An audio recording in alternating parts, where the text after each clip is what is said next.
Assalamualaikum warahmatullahi wabarakatuh. Pada pertemuan kali ini kita akan bahas tentang induksi elektromagnetik. Nah, apa itu induksi elektromagnetik?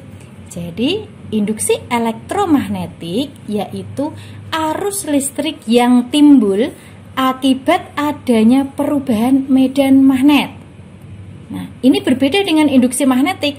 Yang bab sebelumnya kita sudah bahas tentang induksi magnetik. Kalau induksi magnetik itu medan magnet yang timbul akibat adanya arus listrik. Contoh kemarin itu adalah saya mencontohkan ada TV tabung. Ini ada TV tabung ya. Nah, pada TV tabung kalau saat dinyalakan itu berarti ada arus listrik dulu ya. Di sini ada arus listrik.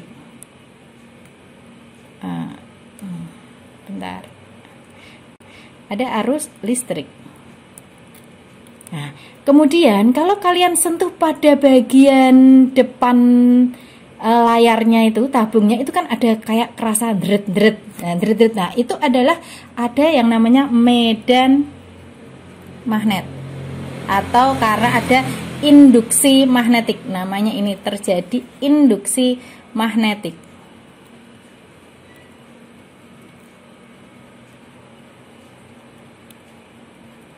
Nah, kalau yang ini bagaimana tentang induksi elektromagnetik? Ini berkebalikan. Ada arus listrik itu timbul karena adanya medan magnet.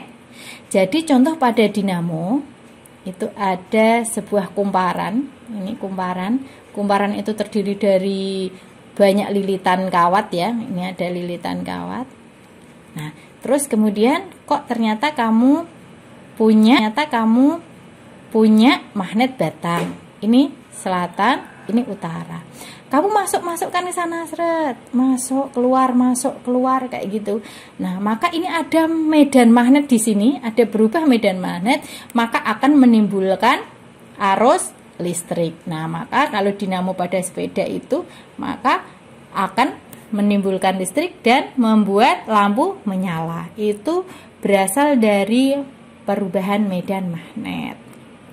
Nah, pada bab ini yang akan kita bahas itu ada 4 hal.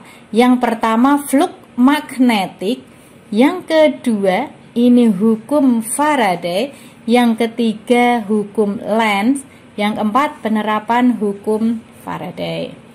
Nah, sekarang apa itu flux magnetik? Jadi flux P didefinisikan sebagai hasil kali antara komponen induksi magnetik. Induksi magnetik itu simbolnya P, yang tegak lurus bidang dengan luas bidang A. Yang tegak lurus bidang dengan luas bidang A.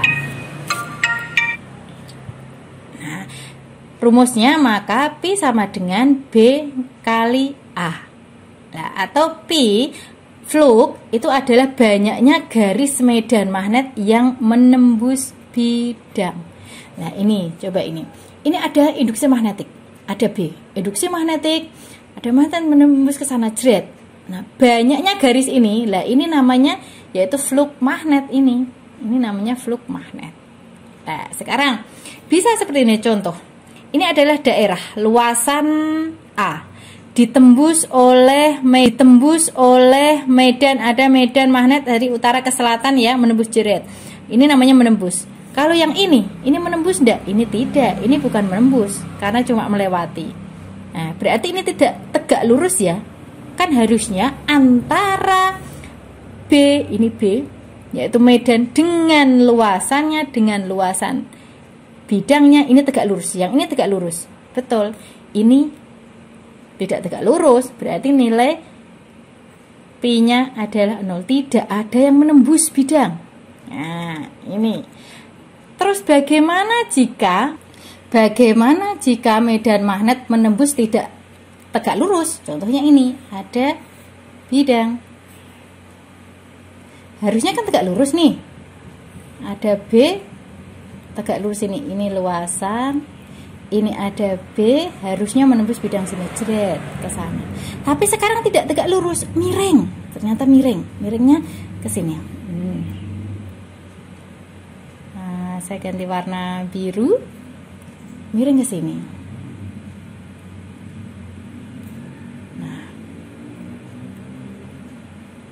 Nah, ini ada B-nya miring.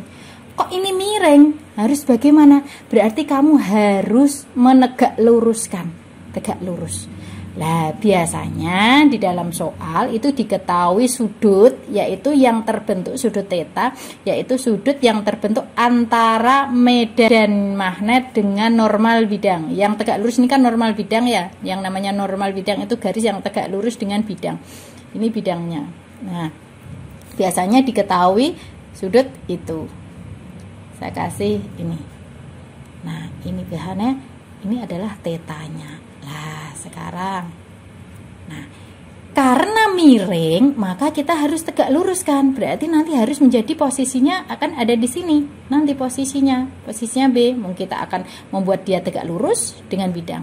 Lah, karena asalnya miring gini, berubah jadi ini kan di samping sudut nih. Ini sudutnya, ini samping, ini depannya. Berarti ini di samping. Karena di samping, nanti kalikan dengan cos. Nah, tadi kan kita tahu rumusnya Pi itu sama dengan B dikalikan dengan A. Karena tadi miring, maka menjadi B. Oh, ini bentar. B kali A kalikan dengan cos. Nah, cos theta. Nah, gitu. Tapi jika semisal kok ternyata yang diketahui itu tergantung soal ya. Soal bilang gini, sudut yang dibentuk antara medan magnet dengan bidang, berarti sini tetanya. Sudut yang dibentuk antara medan magnet dan bidang berarti ini. Berarti nanti kalikan cos juga enggak? Tidak, kita harus lihat karena yang diketahui di sini berarti ini kan miring, ditegak luruskan menjadi di sini. Garis di sini ini sama dengan garis ini nanti.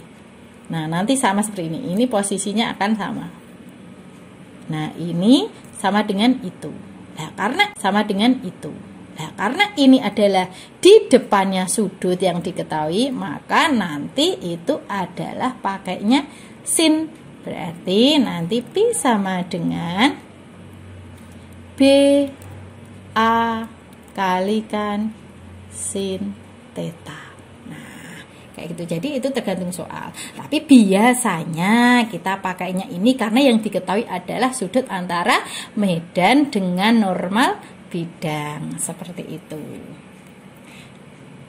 Nah, sekarang yang namanya tadi ada kumparan seperti ini ya, kumparan. Saya ganti warna dulu. Nah, ada kumparan. Awalnya tidak ada arus, tapi kemudian karena magnet digerakkan ke dalam, maka menimbulkan arus. Nah, karena ada perubahan medan. Kalau saat medan, medannya berarti di sini diam ya, berarti tidak ada arus. Kenapa tidak ada arus? Karena tidak ada perubahan medan. Terus yang ini saat magnet digerakkan keluar berarti ada perubahan medan magnet. Kok ada perubahan gimana? Ini kan gini lah, ada garis-garis gaya yang menembus. Nah, dari utara ke selatan. Nah, karena berubah, digeser itu berubah, berarti ada perubahan medan magnet, maka menimbulkan arus listrik. Ini tidak ada perubahan, berarti tidak ada arus listrik. Ini yang sini ada perubahan, berarti ada arus listrik. Nah, perubahan flux magnetik disebabkan oleh perubahan luas bidang kumparan yang memotong medan magnet. Nah, ini yang memotong luas bidang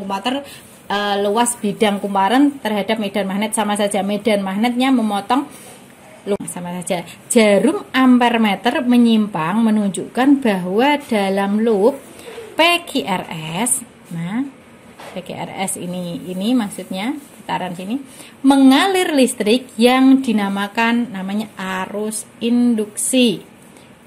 Nah, beda potensial antara P dan Q disebut gaya gerak listrik induksi. Nanti namanya gaya gerak listrik induksi. Itu adalah namanya beda potensial. Nah, kalau di sini kamu kan taunya beda potensial itu V sama. Nah, ini ada GGL induksi, simbolnya adalah kayak E gini. Nah, ini sama-sama tegangan, sama juga beta potensial, sama juga dengan GGL induksi kalau di sini.